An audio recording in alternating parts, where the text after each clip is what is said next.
শোন,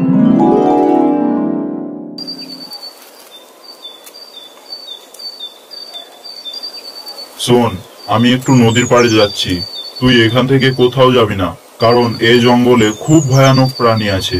তাই আমি না আসা পর্যন্ত এখান থেকে কোথাও যাবি না।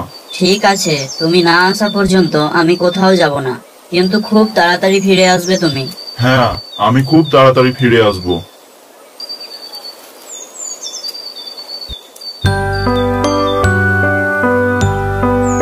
আরে কত সুন্দর প্রজাপতি!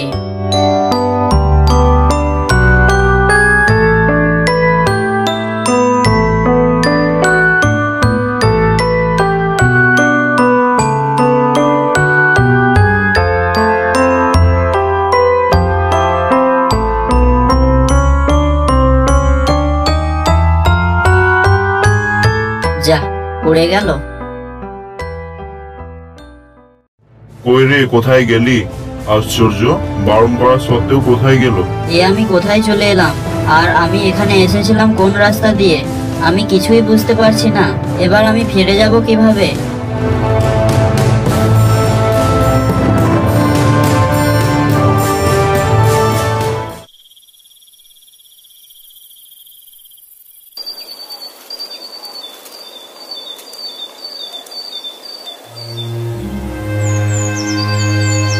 দুদিন হয়ে গেল, কিন্তু বাবুকে আমি খুঁজে পেলাম না। কে জানে কোথায় আছে, কি করছে, কেমন আছে। কি হয়েছে হে? এত দুঃখিত হয়ে দাঁড়িয়ে কি চিন্তা করছো? কি আর বলবো ভাই, আসলে সব দোষ আমার। আমি যদি নদীর পাড়ে না যেতাম তাহলে এসব কিছুই হতো না। সব দোষ আমার। সব দোষ তোমার তা তো বুঝলাম, কিন্তু হয়েছেটা কি? কাল সকালবেলা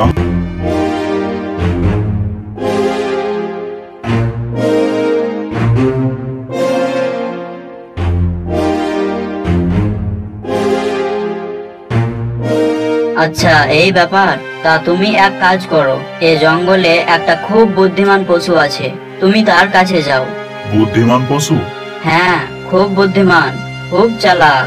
আচ্ছা, সেই বুদ্ধিমান পশুটার নামটা কি? সেই বুদ্ধিমান পশুটার নাম হলো শিয়াল পণ্ডিত। শিয়াল পণ্ডিত? হ্যাঁ, শিয়াল পণ্ডিত। তুমি তার কাছে যাও, সে ঠিক তোমার ছানাকে খুঁজে বার করে দেবে। তুমি তার কাছে যাও। ঠিক আছে, তাহলে আমি শিয়ালের কাছেই যাচ্ছি। হ্যাঁ, যাও।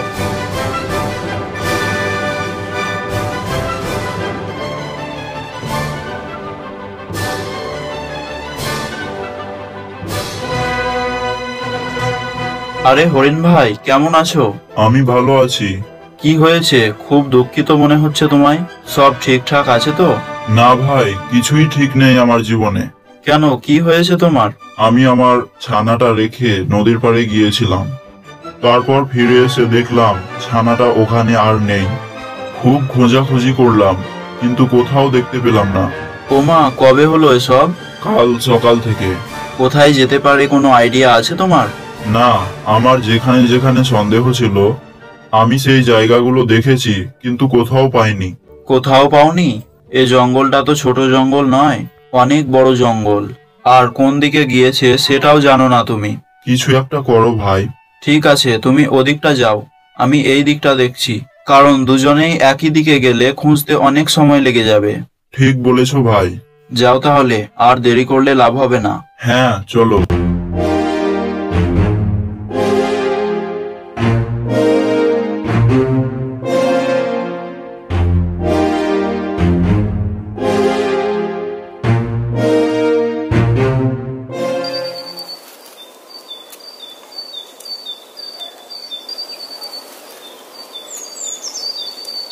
আর কত খুঁজবো?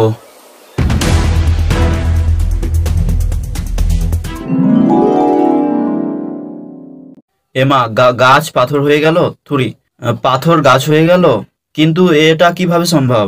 ধন্যবাদ তোমায়। আমি কি করলাম যে আমাকে ধন্যবাদ জানাচ্ছ? তুমি যদি এই পাথরটায় না উঠতে, তাহলে আমি এখনো পাথর হয়েই থাকতাম। পাথর হয়ে থাকতা মানে?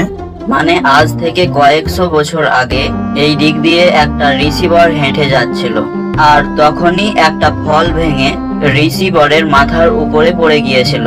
তখন রিসিভার রেগে গিয়ে আমাকে অভিশাপ দিয়ে পাথর করে দিয়েছিল। পাথর করে দিয়েছিল? তাহলে আবার গাছ কি করে হলে তুমি? অভিশাপ দেওয়ার সময় বলেছিল যে যদি কোনো পশু চিন্তামগ্ন হয়ে এই পাথরটার উপরে উঠে তাহলে আমি আবার গাছ হয়ে যাব। এখন পর্যন্ত অনেক পশু আমার পাথরের উপর উঠেছিল, কিন্তু তারা কেউ চিন্তামগ্ন ছিল না।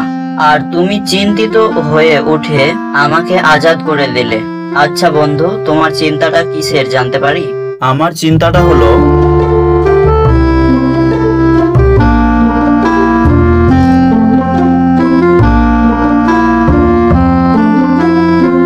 ও, এই কারণে তুমি চিন্তিত? আমি তোমাকে একটা জাদুর কালীন দিচ্ছি, জাদুর কালীন? যেটা দিয়ে তুমি একদিনে গোটা জঙ্গল ঘুরতে পারবে। ঠিক আছে ভাই, অনেক অনেক ধন্যবাদ তোমায়।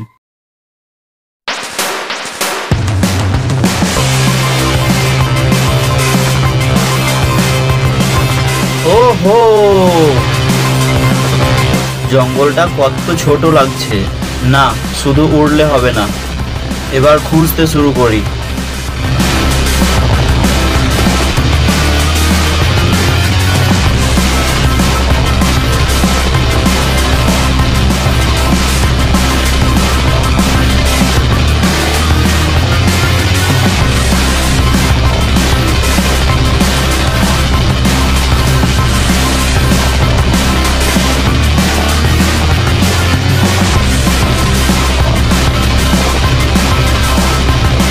ওই তো হরিণের বাচ্চাটা।